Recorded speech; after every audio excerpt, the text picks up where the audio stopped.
Hi, Frank Galvin.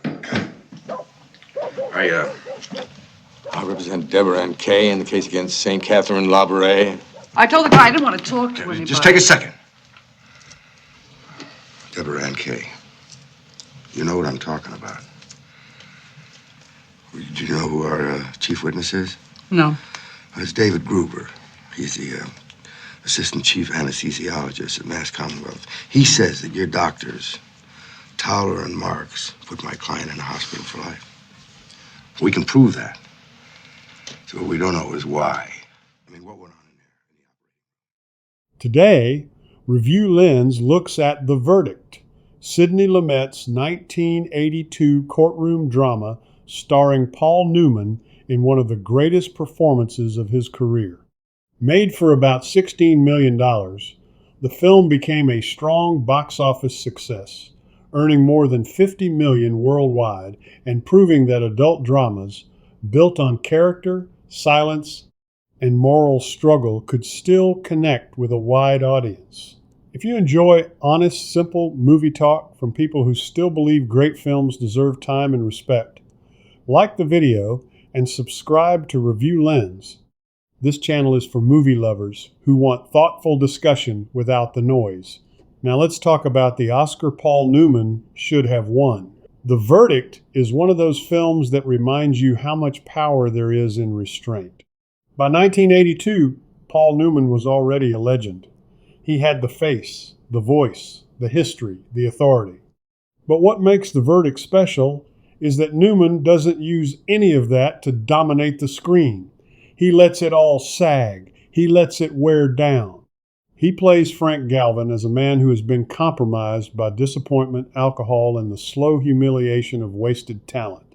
And that choice is exactly why this performance still hurts. This is not a showy role. There are no speeches designed to win awards, no scenes begging for applause. Newman builds Galvin through silence, hesitation, and shame. You watch him move through rooms like a man who knows people have stopped expecting anything from him. The brilliance of the performance is that he never asks for sympathy. He earns it by refusing to chase it. That is why the Oscar question still matters. Paul Newman was nominated for Best Actor for The Verdict, and this remains one of the clearest examples of the Academy recognizing greatness without fully rewarding it. Ben Kingsley won that year for Gandhi, and no one can deny the scale or discipline of that performance. But Newman in The Verdict does something rarer. He takes a broken man and makes his smallest acts feel monumental. There is no costume transformation here, no historical imitation. Just a man trying to recover his own self-respect, one painful step at a time. Sidney Lumet was the perfect director for this material because Lumet understood that drama comes from pressure, not decoration. He strips the courtroom of glamour. He makes Boston feel cold, gray, and morally exhausted. Offices look cramped. Bars feel stale. Hospitals look impersonal. The whole film seems built to deny comfort. The production had its own tensions. Newman was deeply committed to the role, but Lumet's efficiency and precision meant there was little room for indulgence. Lumet was known for preparation and speed. He expected actors to arrive ready, and Newman did. That professionalism helped the film, but it also meant the performance had to be exact. There was no hiding behind excess coverage or endless experimentation. The supporting cast strengthens everything around Newman. Charlotte Rampling gives the film mystery and sadness without overselling either. James Mason, as the defense attorney, is polished to the point of menace. Jack Warden brings warmth, but also realism. He never turns friendship into sentimentality. Everyone in the film seems to understand that this story only works if it stays grounded. Technologically, The Verdict belongs to that final era of adult studio filmmaking before the modern obsession with speed and constant stimulation. Lumet relies on composition, performance, and rhythm. He trusts the audience to sit still and watch a face think. That alone feels almost radical now. And that is why Newman's performance has lasted. It does not insist on itself. It deepens with age. The older you get, the more Frank Galvin means to you. He is not just a failed lawyer chasing one last case. He is a man trying to prove that defeat does not have to be final. That is what Newman understood. He was not playing collapse. He was playing the effort to come back from it. That is why people still argue he should have won. Not because the Academy got it completely wrong, but because performances like this reveal the limits of awards in the first place. Trophies tend to honor scale.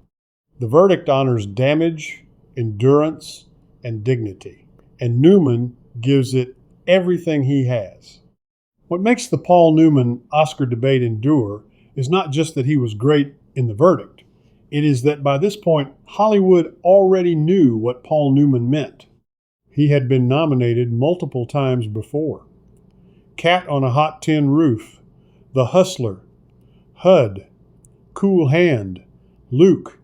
The Academy kept recognizing him, but often in a way that felt oddly distant, as if they admired him without fully meeting the moment. By the time the verdict arrived, there was a sense that Newman had nothing left to prove as a star. What he proved instead was that he could get smaller, sadder, and more exposed. Frank Galvin is one of Newman's bravest performances because it strips away glamour. He looks tired. He sounds tired. He carries himself like a man who once had standards and now avoids mirrors. For an actor with Newman's natural authority, that kind of self-erasure is difficult. Stars are trained to protect the image. Newman lets the image decay, and that may be part of why the performance lingers so strongly. It doesn't flatter him, it trusts him. When Ben Kingsley won for Gandhi, the Academy honored transformation, scale, and prestige. Those are qualities the Academy has always loved. Newman offered something quieter, and for many viewers, something more human. His work in The Verdict is not about becoming extraordinary. It is about showing how hard it is for an ordinary, damaged man to do one decent thing when it still matters. That is not always the kind of performance that wins on Oscar night, but it is often the kind that lasts. So that's it for this one. Please subscribe and drop a comment. Do you want more great classic flicks by Paul Newman? If so, please smash that like button and let's show YouTube how much we love great movies. And as always, see you on the next one. Save us a balcony seat and extra butter on the popcorn, please.